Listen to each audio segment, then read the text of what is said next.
Hi friends, அனைவருக்கும் வணக்கம். இப்போ என்ன வீடியோ பார்க்க போகிறோன்னு பார்த்தீங்கன்னா, இது என்னதுன்னு பார்த்தீங்கன்னா, நான் வந்து வீடியோ எடுத்து வச்சுருந்தேன். காலையில் லைவ் போட்டேன். அதாவது ராஜாமலை சேனல், இந்த சேனலில் லைவ் போட்டால் ஒரு வியூஸ் கூட வரல. அரை மணி நேரம் ஓடிச்சு. சரி, நம்ம எடிட்டாவது ஏதாவது பண்ணுவோம் அப்படின்னு சொல்லிட்டு பார்த்தா, வீடியோஸ் எல்லாம் எடுத்து வச்சுருக்கேன். அப்லோடே பண்ணவே இல்லை. ஆஹா, என்னடா இது, பழைய வீடியோ புது வீடியோ குழப்பமாயிருன்னு சொல்லிட்டு என்ன பண்ணிட்டேன், உடனே கேலரியில் போய் நேற்று எடுத்த வீடியோ பூரா டெலீட் பண்ணிட்டேன். டெலீட் பண்ணதுக்கப்புறம் தான் இன்றைக்கி எடுத்த வீடியோ எனக்கு கரெக்டாக வந்துச்சுப்பா. ஓகே, டீ அடுப்பில் வச்சாச்சு. காலைல வந்த உடனே பால் காய்ச்சியாச்சு. டீயை வச்சுட்டு என்ன காய் இருக்குதுன்னு பார்க்கலான்னு சொல்லிட்டு, ஏன்னா போன வாரம் நான் சந்தைக்கு போகல. அதனால் என்ன பண்ணேன், ஃப்ரிட்ஜை திறந்து பார்த்தா என்ன காய், 2 பீட்ரூட்டு, ஒரு சின்ன சவுச்சவு, கொஞ்சம் சீனி அவரைக்காய் இருந்துச்சு. சரி, என்ன செய்யலாம், சவுச்சவை சாம்பார் வச்சுருவோம், பீட்ரூட்டை பொரிச்சிருவோம், இதை வந்து கூட்டு மாதிரி வச்சிடலாம் மசாலாலாம் அரைச்சி அப்படின்னு சொல்லிட்டு ரெண்டையுமே, ஏன்னா சாம்பாருக்கு அந்த மாதிரி வச்சா தான் பீட்ரூட் சூப்பராக இருக்கும்.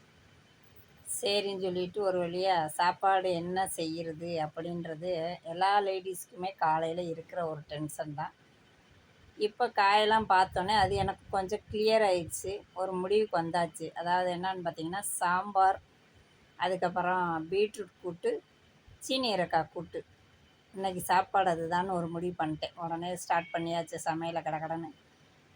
இது வந்து பருப்பு வேக போட்டிருக்கேன். பருப்பை வந்து நான் எப்பயுமே தண்ணியில் ஊற போட்டுருவேன் கொஞ்சம் நேரம். ஏன் அப்படின்னா, இது ரேஷன் பருப்பு. ரேஷன் பருப்பும் கடையில் வாங்கின பருப்பும் நான் மிக்ஸ் பண்ணி வச்சுருவேன். அதை கொஞ்சம் நேரம் தண்ணியில் ஊற போட்டு, அதுக்கப்புறம் அதை அலசி அதுக்குள்ளே கடாயில் தண்ணி ஊற்றி கொஞ்சம் நேரம் வச்சுருவேன். அந்த தண்ணியும் சூடாயிரும், நம்ம பருப்பை களைஞ்சி அதில் போடவும் கரெக்டாக இருக்கும். அதுக்குள்ளே பார்த்திங்கன்னா எங்கள் பாப்பா வந்துட்டா டீ கேட்டு. அவளுக்கு டீ ஆற்றி கொடுத்துட்டு உடனே குருமா, நேற்று வச்ச குருமா இருந்துச்சு. ஓகே, அந்த குருமாவை வச்சு சப்பாத்தியை ரெடி பண்ணிடலான்னு சொல்லிவிட்டு வேகமாக சப்பாத்தியை உருட்ட ஆரம்பிச்சிட்டேன். மாவை உருட்டி சப்பாத்தி போட தயாராகிட்டேன் ஃப்ரெண்ட்ஸ். அதுக்குள்ளே பார்த்திங்கன்னா எங்கள் பாப்பா வந்து, ஆத்தி நேற்று நைட்டு சப்பாத்தி இப்போயும் சப்பாத்தியா, எனக்கு வேணாம்பா, எனக்கு தோசை தான் வேணும்ட்டா. உடனே டாப்பிக்கை மாற்றி உடனே தோசை ஊற்ற ஆரம்பிச்சிட்டேன். என்ன அது ஒரு 2-3 தோசை சாப்பிடுமா, பார்த்தா எனக்கும் என் பையனுக்கும் சப்பாத்தி ஆயிடுச்சு. அவளுக்கு தோசை ஊற்றி கொடுத்தாச்சு. குருமா வந்து 2க்குமே நல்லாயிருக்கும், சூப்பராக இருக்கும். அதனால் வந்து சப்பாத்திக்கும் தோசைக்குமே அந்த குருமா நல்லாயிருக்கும். அதை ஊற்றி எங்கள் பாப்பாவுக்கு சூடாக தோசை குருமா அப்படியே கொடுத்து அவங்கள மகளை சாப்பிட வச்சாச்சு. பொண்ணு சாப்பிட்டுட்டு காலேஜ் கிளம்பணும். 1 மணிக்கெலாம் விட்ருவாங்க. அதனால் இப்போ வந்து லஞ்சு கொண்டுட்டு போகிறதில்ல 1 மாதத்துக்கு. அதனால் சப்பாத்தியை தேய்ச்சிக்கிட்டே தோசையும் போட்டாச்சு. தோசை போட்டுட்டு பாப்பாவை ஒரு வழியாக காலேஜ் அனுப்பிச்சிட்டேன். அடுத்து என்ன செய்யலாம் அப்படின்னா, சப்பாத்தி மாவு ஃபுல்லாக தேய்ச்சி முடிச்சாச்சு. அதுக்குள்ளே எங்கிட்ட சோறு வெந்துடுச்சு. சோறையும் வடித்து விட்டுட்டேன். நான் எப்போயுமே குக்கரில் வைக்க மாட்டேன் ஃப்ரெண்ட்ஸ். முந்தியெல்லாம் குக்கரில் தான் வச்சேன். இப்போ சுகர் வந்ததுலேருந்து நான் வந்து பானையில் தான் வடிக்கிறேன். வேறு என்ன செய்கிறது, அப்போ உடம்பையும் பார்க்கணுமே அப்படின்னு சொல்லிட்டு குக்கரில் வச்சா சுகர் வரும்னு சில பேர் சொல்லி, நான் அதை உடனே என்ன பண்ணிட்டேன், கைவிட்ட ஆரம்பிச்சிட்டேன். பானையிலே வடிக்க ஆரம்பிச்சிட்டேன். அதுக்கப்புறம் டக்குன்னு என்னது, பீட்ரூட்டுக்கு பொரிக்கிறதுக்கு ரெடி பண்ணிக்கிட்டு இருக்கேன்.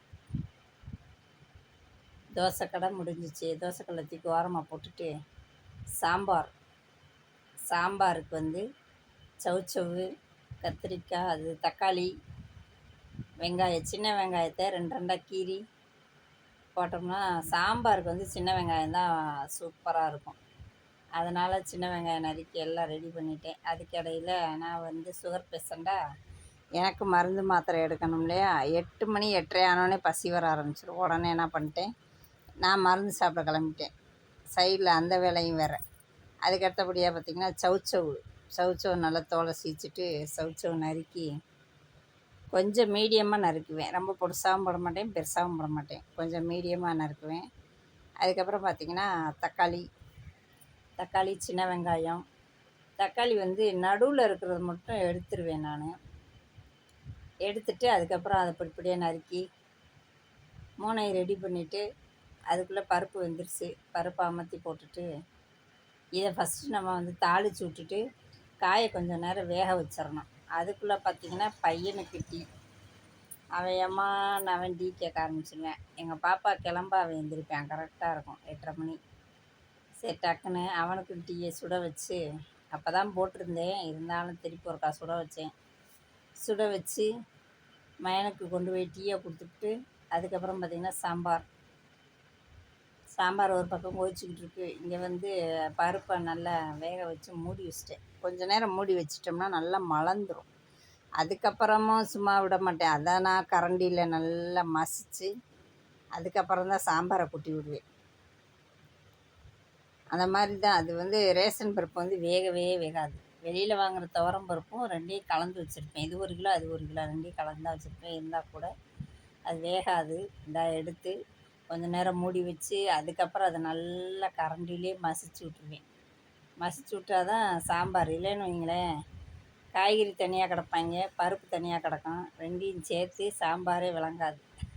அதனால் என்ன பண்ணுறது, இவ்வளோ வேலை பார்க்கணும் அந்த பருப்பை. அதுக்கப்புறம் பார்த்திங்கன்னா இது என்ன போடுறேன் அப்படின்னு பார்த்திங்கன்னா, முருங்கைக்கீரையை வந்து நல்லா சுத்தம் பண்ணி கழுவி ஒரு 2 நாள் காய வச்சுருந்தேன். ஆல்ரெடி நான் வீடியோ போட்டிருக்கேன் பாருங்கள். காய வச்சு நல்லா காய வச்சு ஒரு டப்பாவில் எடுத்து வச்சுருவேன். என்ன குழம்புனாலும் சரி, நான்வெஜ்ஜை தவிர மற்ற குழம்புல வந்து ஒரு 2 ஸ்பூனை போட்டு விட்ருவேன். முருங்கைக்கீரையை பொடி, அது வந்து மிக்ஸி ஜாரில் அடித்து பொடி பண்ணி வச்சுருக்கேன். அதை வந்து எல்லா குழம்புலேயுமே 2 ஸ்பூனை போட்டு விட்ருவேன். அடுத்து மகனுக்கு டிஃபன் கட்டணுமே, அதுக்காக சாம்பார் ஒரு பக்கம் ஆகிக்கிட்டு இருக்கு. அதுக்குள்ளே பீட்ரூட்டை ரெடி பண்ணேன். பீட்ரூட்டையும் படிப்படியாக நறுக்கி அதை உப்பு போட்டு கொஞ்சம் நேரம் வேக வச்சுட்டு, தேங்காய், சோம்பு, பட்டை வத்தல் 3ஐயும் போட்டு அரைச்சிடுறது. அரைச்சி பீட்ரூட்டில் அதையும் போட்டு, இந்த பாருங்கள், அந்த மசால் போட்டால் சூப்பராக இருக்கும். போட்டு அதையும் பீட்ரூட்டையும் பரட்டிடுறது. அதுக்குள்ளே என் மகனுக்கு டிஃபன் கட்டுறதுக்கு ரெடி ஆகிக்கிட்டு இருக்கு. சாப்பாடை நல்லா அகலமான பாத்திரத்தில் சாம்பாரை ஊற்றி நல்லா கிளறிடுவேன். சாம்பார் ரெடி ஆகிடுச்சா, அவனுக்கு டிஃபன் கட்டணும். அவன் சாப்பிட்டுட்டு இருக்கிறதுக்குள்ளே நான் இங்கே டிஃபனை கட்டிடுவேன். அதுக்கப்புறம் பார்த்திங்கன்னா இது பீட்ரூட் வெந்ததுக்கப்புறம் மசாலாவையும் போட்டு நல்லா கிளறி எடுத்தோம்னா பீட்ரூட் பொரியல் ரெடி. இந்த மாதிரி நீங்களும் செஞ்சு பாருங்கள் ஃப்ரெண்ட்ஸ், சூப்பராக இருக்கும். சாம்பாருக்கு நல்ல டேஸ்ட்டாக இருக்கும். அவ்வளோதான், டிஃபன் கட்ட கிளம்பியாச்சு. இது யாருக்குன்னு பார்த்திங்கன்னா என் பையனுக்கு தான் டிஃபனை கட்டி விட்றேன். பீட்ரூட் பொரியல், சாம்பாரை ஊற்றி கிளறிடுவேன். அவ்வளோதான், அவனுக்கு டிஃபன் ரெடி. எங்களுக்கு வந்து சீனியரைக்காய் ரெடி பண்ணணும். ஏன்னா பீட்ரூட் 2 தான் இருந்துச்சு, அது ஒரு ஆளுக்கு தான் வரும். அதனால் என் பையனுக்கு அதை ரெடி பண்ணி, அது சீனியரைக்காய் பிடிக்காது, அதனால் அவனுக்கு ரெடி பண்ணிவிட்டு அவனுக்கு சீனியரைக்காய் நறுக்கி வச்சாச்சு. அடுத்தபடியாக அடுப்பில் என்ன வைக்க போகிறேன்னா சீனியரைக்காய் தான். அதையும் நல்லா தாளித்து விட்டுட்டு சீனியரைக்காயை போட்டு உப்பை போட்டு நல்லா கொஞ்சம் நேரம் வேக விட்டுட்டு, அதுக்கப்புறம் நம்ம 2க்குமே சேர்ந்தாப்பில் மசாலா அரைச்சி வச்சுருந்தேன். அப்படியே சீனியரைக்காயில் அதை கொட்டி அனைத்து சாப்பாடும் ரெடி. சாதம், சாம்பார், பீட்ரூட், சீனியரைக்காய் பொரியல் எல்லாமே ரெடி ஃப்ரெண்ட்ஸ். வீடியோ பிடிச்சிருந்தா லைக் பண்ணுங்கள், மறக்காமல் சப்ஸ்கிரைப் பண்ணுங்கள், ராஜாமலர் சேனலுக்கு சப்போர்ட் பண்ணுங்கள். பாய்.